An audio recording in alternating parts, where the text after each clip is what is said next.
Desde que o Lago Lanier foi criado, na década de 1950, cerca de 700 pessoas perderam suas vidas em suas águas. Mais de 200 mortes ocorreram desde 1994 e esse número só continua a aumentar. Algumas pessoas até acreditam que esse reservatório é amaldiçoado. O lago foi inundado em uma região do vale que incluía várias construções, inclusive cemitérios. Historiadores dizem que diversas sepulturas sem identificação, além de outras estruturas, foram engolidas por suas águas. Segundo diversos relatos, e quando eu digo diversos é porque são diversos mesmos, o espírito de uma mulher morta há muito tempo vaga ali por aquele lago usando um vestido azul esvoaçante. Também existem relatos de braços misteriosos que saem das águas para puxar aquelas pessoas que se aventuram a nadar naquele lago misterioso. Essas e outras histórias assombram o Lago Lanier, localizado no norte da Geórgia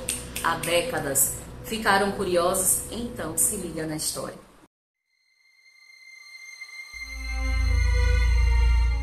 Olá, meus amores, eu sou a Van Farias e sejam todos muito bem-vindos e bem-vindas ao meu canal. Quero, gente, desejar um Feliz Natal atrasado para todos vocês. Saibam que eu sou muito feliz por todos vocês que estão aqui comigo, tá? Desejo que o ano novo que está para nascer venha repleto de realizações e muita saúde acima de tudo para todos nós. Devo um pedido de desculpas porque na semana passada eu não tive condição de gravar novamente por conta da minha grave otite. Esse problema, gente, infelizmente vem me acometendo cada vez com mais frequência e mais força. Mas enfim, Deus só dá o frio conforme o cobertor e eu vou conseguir passar por cima de tudo isso. Sem muito blá blá blá, sem muitas enrolações, vamos ao vídeo. Bom, gente, antes de contar a história mais recente, eu preciso contar para vocês o início de tudo. A história que talvez explique o sobrenatural que muitas pessoas relatam há muito tempo. Vamos lá? A nação Cherokee, uma das tribos nativas mais populosas do século XVIII, viveu por muito tempo nas montanhas Blue Ridge, incluindo o terço norte da Geórgia.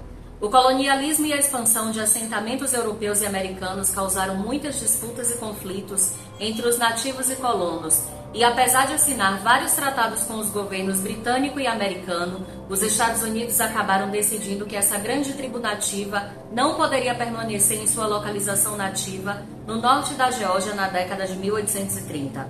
Em 1838, o exército dos Estados Unidos, por ordem do presidente Andrew Jackson, começou a aplicar a controversa Lei de Remoção dos Índios de 1830, que havia sido mais ou menos arquivada no tribunal e usada como moeda de troca durante as negociações entre os Estados Unidos e os Cherokees. O povo Cherokee do norte da Geórgia foi cercado e forçado a ir para o oeste, para um pedaço de terra designado para eles em Oklahoma. Mais de 4.000 nativos Cherokee morreram durante essa jornada, que lembramos como a Trilha das Lágrimas. Após a remoção dos nativos, muitos colonos começaram a adquirir terras e estabelecer fazendas e comunidades rurais. Isso foi relativamente bem sucedido e a terra começou a prosperar, pelo menos para alguns. No início da Guerra Civil, cerca de 890 escravizados do condado de Forsyth compunham cerca de 11% da população. Embora nenhuma batalha tenha sido travada em Forsyth, o condado era o lar de muitos hospitais confederados, onde cerca de 20.000 rebeldes foram tratados por ferimentos e doenças. Pelo menos 299 soldados morreram nesses hospitais e foram enterrados em covas sem identificação por todo o condado. Depois que a Guerra Civil terminou e, consequentemente, a reconstrução do local seguia o seu curso, as coisas começaram a melhorar para a população negra recém-libertada, ali na área agora engolida pelo Lago Lanier. Isso incluía algumas cidades como Sevier, Storyville e Oscarville. Enquanto a história das duas primeiras cidades que eu mencionei se perderam no tempo, a história de Oscarville, felizmente, é muito bem documentada. No início dos anos 1900, ali a região de Oscarville, ela servia como um farol de esperança para muitos negros sul-africanos. Diversas famílias possuíam fazendas e muitos negócios prósperos estavam surgindo. No geral, as coisas estavam muito boas para todos os moradores. Porém, e como sempre existe um porém, né, gente? A tensão racial, claro que existia ali naquela região entre os moradores negros e os moradores brancos. E dois acontecimentos que ocorreram no ano de 1912 levaram assim tudo por terra, porque todo aquele progresso que havia acontecido na região de Oscarville para os negros, infelizmente, ruíram. E o primeiro desses acontecimentos foi quando uma mulher branca chamada Ellen Grace relatou que ela acordou no meio da madrugada e em pé ao lado de sua cama tinha um homem negro. Algumas outras fontes citam que este homem negro estava deitado na sua cama. E o segundo acontecimento ocorreu apenas alguns dias depois, quando uma adolescente chamada May Crow caminhava em uma área arborizada e ela foi e violentamente violada. Essa moça veio a falecer alguns dias depois devido aos ferimentos. Mas antes de falecer, ela conseguiu identificar um dos homens que ela acreditava ser um dos responsáveis pelo crime. E era um homem negro. Robbie Edwards tinha 24 anos na época do crime. Ele imediatamente foi preso e colocado em uma cela. Porém, a prisão foi invadida por uma multidão de homens brancos que o com pés de cabra. Também pegaram e passaram uma corda em volta do seu pescoço e o corpo desse rapaz foi arrastado por uma charrete pelas ruas de Oscarville. E ele foi finalmente enforcado na praça da cidade. Gente, segundo a história, essa multidão de homens brancos passaram o dia atirando no corpo daquele homem. Posteriormente, 2 outros jovens também foram presos acusados de envolvimento no crime. Eram eles o Ernest Knox, de 16 anos, e o Oscar Daniel, de 18. Ambos foram enforcados após julgamentos de apenas um dia. Porém, gente, infelizmente, após essas punições, diversas outras consequências trágicas ocorreram. Multidões brancas armadas, denominadas Night Riders, saíram disparada pelas ruas de Oscarville e invadiram as casas dos moradores negros na tentativa de expulsá-los para tornar todo o condado de Forsyth branco. Os brancos obrigaram os negros a atravessarem o rio Chattahoochee a nado. Existia uma ponte, porém os negros não tinham permissão para atravessá-la. Infelizmente, nessa perigosa travessia, muitos perderam suas vidas. Felizmente, outros tantos conseguiram chegar à outra margem. A cidade de Oscarville passou de uma área promissora onde os oprimidos buscavam inspiração para mais uma tragédia horrível que amaldiçoou o condado de Forsyth para sempre. Nas décadas de 1920 e 1930, houve uma expulsão de diversas pessoas negras ali da região. E houve também, gente, uma transferência em massa de suas terras por e para pessoas brancas. O Lago Lanier fica no topo da terra, onde a Trilha das Lágrimas começou, onde escravizados foram espancados e mortos, onde centenas de soldados confederados deram seu último suspiro, onde 3 jovens foram linchados depois que uma mulher foi violada e onde uma comunidade emergente foi invadida e destruída por multidões racistas e intolerantes. Agora sim, depois de toda essa história trágica, manchada com sangue e muitas lágrimas foi contada, podemos chegar à história mais atual do Lago Lanier. O Lago Lanier, localizado no estado da Geórgia, fica a 50 quilômetros ao norte de Atlanta e abrange uma área imensa, tendo um litoral que faz fronteira com 6 condados. Ele é um dos maiores lagos artificiais do país. Possui 1.114 quilômetros de costa. A parte mais funda tem 47 metros. O lago foi criado em 1956, quando o Corpo de Engenheiros do Exército dos Estados Unidos construiu a represa Beaufort, no rio Chattahoochee, para gerenciar a navegação, o controle de enchentes e fornecer águas para a cidade de Atlanta, que estava em rápido crescimento. Ele é abastecido por 2 rios principais, o rio Chattahoochee e o rio Chestati. A criação do lago foi controversa desde o início, pois envolveu o deslocamento de cerca de 700 famílias ali da região. No início, o governo garantiu que eles estavam pagando um preço justo às famílias pelo seu deslocamento. Porém, os moradores achavam difícil precificar as terras que estavam em suas famílias há diversas gerações. Dizem, gente, que era um misto de sentimentos que acompanhavam essas negociações. Raiva por eles estarem sendo forçados a deixar as suas casas, as suas terras, muitas lágrimas, ressentimento, muitas emoções envolviam todas essas negociações. Para essas famílias, as suas terras simplesmente não tinham preço. Como eu contei para vocês lá no início do vídeo, antes da construção do Lago Lanier, a região era ocupada pela cidade de Oscarville. Por fim, cerca de 700 famílias venderam um total de quase 227 mil hectares ao governo, que construiu uma represa no rio Chattahoochee para formar o lago. Para preparar a terra para ser preenchida com água, O Corpo de Bombeiros do Exército moveu ou destruiu diversas construções que eles achavam perigosas ou que poderiam vir a flutuar futuramente. Diversas árvores foram arrancadas e realocadas. Também diversas construções e grandes estruturas foram realocadas, mas a comunidade também tinha cemitérios. Eram cerca de 20 cemitérios e um deles era um cemitério de nativos americanos. Enquanto os engenheiros conseguiram identificar e mover muitas sepulturas que tinham lá, né, gente, a sua identificação,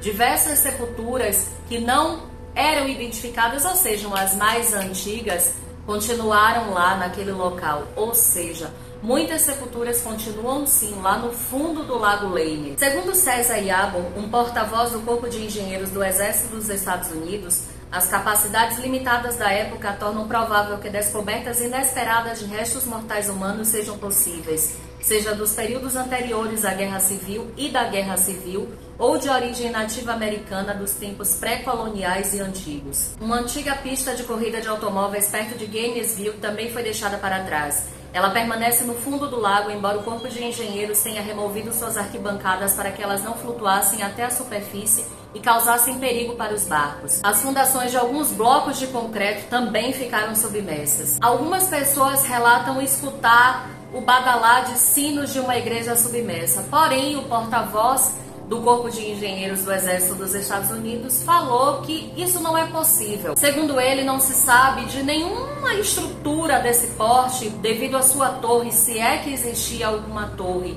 né, gente, devido à sua altura, o que causaria um problema, né, ali na construção do Lago Lanier, e também devido ao fato de flutuação, né, o que também geraria problemas futuros. Ao longo das décadas, quando os níveis de água do lago caíram durante a seca, estradas submersas, peças de pneus e outros artefatos foram expostos. Apesar de sua popularidade como um ponto de encontro recreativo, o Lago Lanier tem uma história sombria de acidentes e fatalidades. Desde sua criação em 1956, foi o local de cerca de 700 mortes por afogamento e acidentes de barco.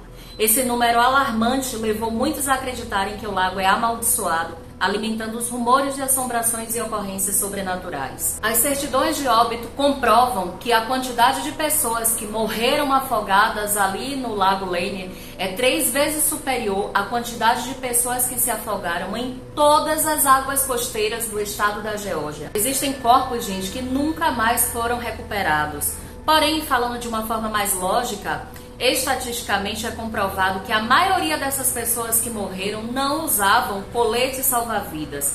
É mais ou menos uma proporção de 9 para 10 pessoas.